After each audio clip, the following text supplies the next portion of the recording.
அனைவருக்கும் வணக்கம். இன்னைக்கு இந்த பதிவுல என்ன பார்க்க போறோம் அப்படின்னா, சில பேர் வந்து புதுசா இடம் வாங்குவாங்க. அவர்கள் வந்து புதுசா இடம் வாங்கும்போது அங்க ஏதாவது இருக்குதா?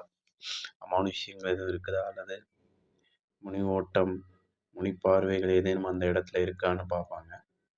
அப்படி இருக்கக்கூடிய பட்சத்துல வந்து சில பேருக்கு அந்த விஷயங்கள்லாம் பார்க்காமலே சில நபர்கள் அந்த இடத்த வாங்கிருவாங்க. அதன் பிறகு வந்து அவங்களுக்கு சில சிறு சிறு விபத்துக்கள் மற்றும் வீட்டில் கொஞ்சம் பிரச்சனைகள்லாம் ஏற்படக்கூடிய வாய்ப்புகள் உண்டு. காரணம் என்ன அப்படின்னா, அதோட ஓட்டத்தில் நம்ம வந்து ஒரு விஷயத்த நம்ம வந்து செய்ய செய்ய முயற்சி பண்ணும்போது கண்டிப்பான முறையில் நமக்கு தடங்கள் உண்டாகும். அப்படி இருக்கக்கூடிய பட்சத்தில் வந்து அந்த மாதிரி ஏதேனும் பிரச்சனைகள் இருந்தால் கண்டிப்பான முறையில் நம்ம வந்து பூஜையின் மூலம் நிவர்த்தி செஞ்சு செஞ்சு தரோம். அதன் பிறகு வந்து இல்லை இந்த இடத்துல இருக்கான்னு ஒரு சந்தேகமாக இருக்குதுங்க அப்படின்னு கேட்டிங்கன்னா கூட அதையும் பார்த்து சொல்லலாம்.